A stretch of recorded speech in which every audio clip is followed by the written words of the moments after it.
در خود شیخ و شیخه اگر حرج براشون و میتونن بعد روزه بگیرن مشکل نی. یعنی الان چون سنش بالاست، هوام گرمه، مثلا ماه رمضان نمیتونه روزه بگیره اما قضا رو میتونه بگیره. بعضی گفتن بله باید قضا بگیره، بعضی هم گفتن نه مطلقا رفعه. حسب ادله‌ست. در خود ذوالعطاش محل خلافه که آیا بعد اگه تونست قضا بکنه واجبه یا نه.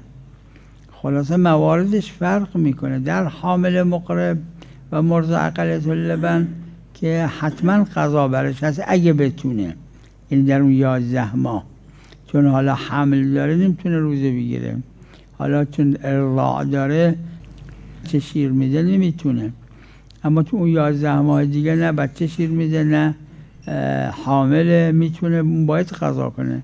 یعنی مواردش فرق میکنه، بعضیاش هم محل خلافه.